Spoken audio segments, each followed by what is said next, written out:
새벽 4시 반에도 잠들지 않는 곳. 1636년 미국 매사추세츠 대학교에 하나가 들어섰다.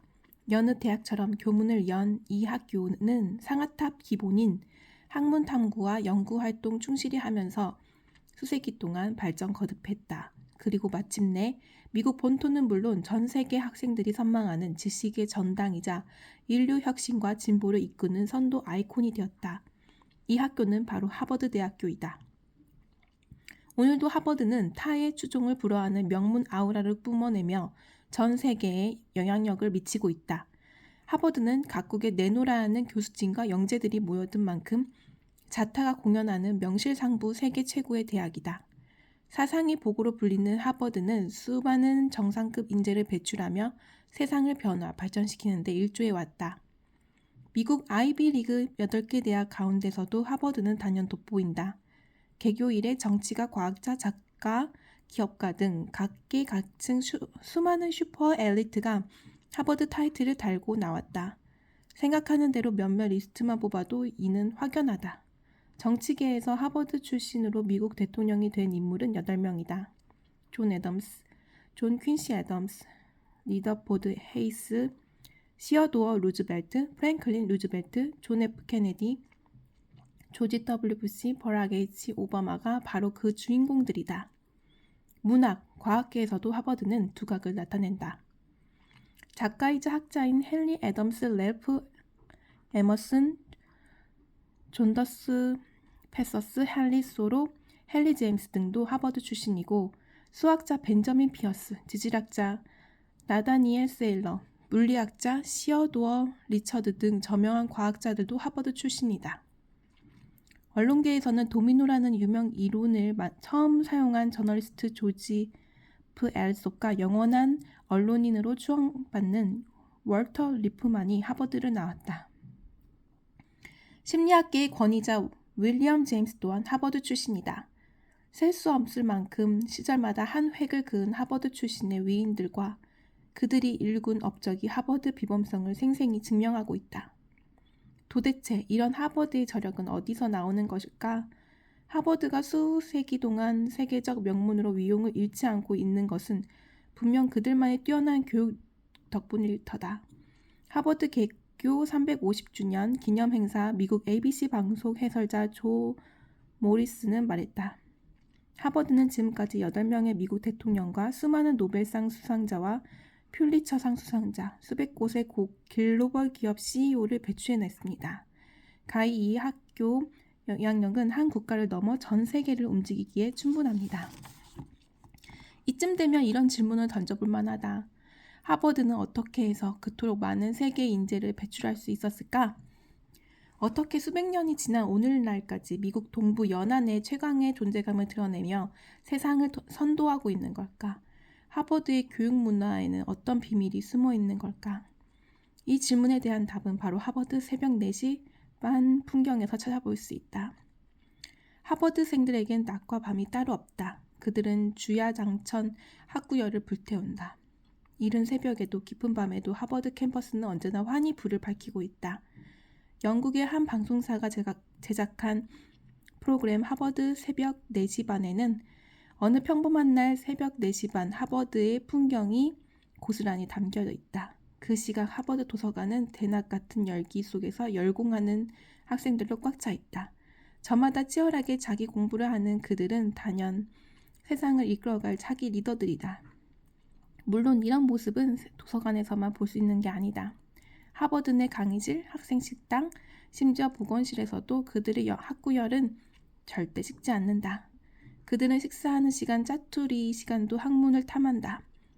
이러한 분위기 속에서 하버드생들은 서로 긍정적인 영향을 주고받는다. 그들에게 하버드란 잠들지 않는 열정의 지적 공간이다.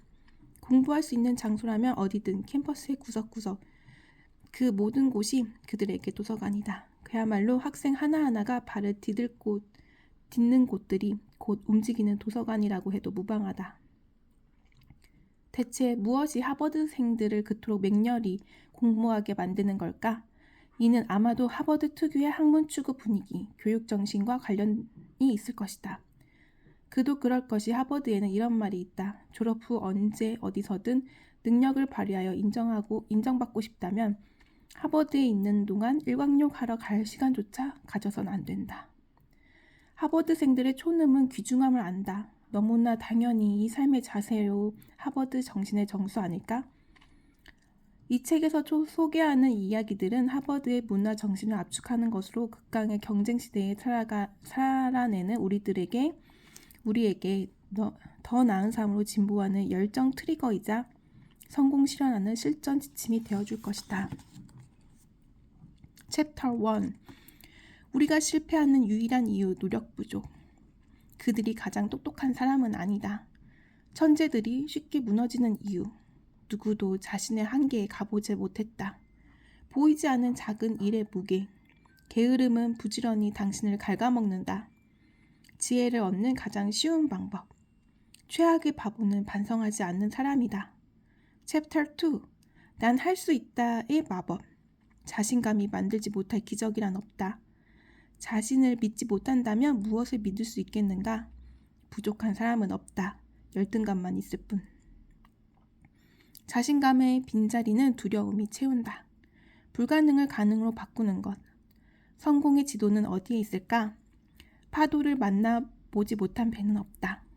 실패하라. 다만 두려워하지 마라. 챕터 3. 열정은 우리를 뛰게 한다. 열정 없는 사람이 발전할 수 있을까? 운명도 거스르게 하는 것. 뛰어난 자가 아닌 열정을 가진 자. 열정에 습관화하면 인생이 신난다. 한 가지 일에 열정을 집중하라. 맹목적인 열정의 함정. 챕터 4. 행동하고 또 행동하라. 너무 늦어서 못할 일이란 없다. 오늘과 내일 언제 눈물을 흘릴 것인가. 달리기 경주에서 토끼가 쉬지 않는다면 최선을 다하는 것만으로는 부족하다. 가장 달콤한 습관, 미룸. 달리기 중에는 무기력한 사람은 없다. 오늘 걷지 않으면 내일 뛰어야 한다. 챕터 5. 세상에서 가장 리스크 적은 생산, 배움. 지식은 가장 안전한 재산이다. 척박한 땅에도 배움의 싹은 틔울 수 있다. 배움의 고통은 잠깐이지만 배우지 못한 고통은 평생이다. 죽은 지식과 살아있는 지식. 세상에서 가장 큰 투자. 어설픈 배움은 안 배운 것만 못하다. 챕터 6. 유연한 사고의 위대한 힘. 내 안에 창의력을 찾아라. 나만의 공부를 하라. 상상력이 세상을 뒤집는다. 정답은 다양하고 길은 얼마든지 있다. 평범한 일상이 비범한 아이디어의 보고다. 고정관념에서 걸어나와라. 날개 없이 하늘을 나는 법. 챕터 7. 시간관리 달인이야말로 최고의 부자다. 한 뼘의 시간도 삶이 된다. 시간을 도둑맞은 사람, 시간을 최대로 써먹는 사람. 시간을 버리면 시간도 나를 버린다. 신은 시간을 아끼는 사람을 맨 앞에 둔다. 어떻게 시간을 써야 하는가? 보이지 않는 시간 도둑을 조심하라. 챕터 8. 철저한 자기관리의 힘. 빌 게이츠 자기통제 그리고 마이크로소프트. 남보다 나를 먼저 평가하라. 과거 비우기 연습. 먼저 사람 됨됨이를 갖추라. 3번 생각하고 행동하라. 가장 어렵고도 가장 쉬운 감정 다스리기. 자신의 잘못과 진실로 대면하기. 나를 다스려야 남을 다스릴 수 있다. 챕터 9. 꿈이 없는 청춘은 아프다. 꿈을 꾸고 스스로 격려하라. 자신의 이상과 신념을 포기하지 마라. 꿈과 망상은 다르다. 여러 우물을 파지 마라. 목표가 가리키는 곳으로 가라. 실현 가능한 꿈을 꿔라. 나는 무엇을 원하는가? 챕터 10. 주어진 기회를 알아보는 눈. 기회를 놓친 하버드. 기회는 쟁취하는 것. 주어진 기회를 보는 눈. 기회는 망설일 시간을 주지 않는다. 기회와 망설임은 동시에 온다. 목표를 보고 거기서 기회를 찾아라.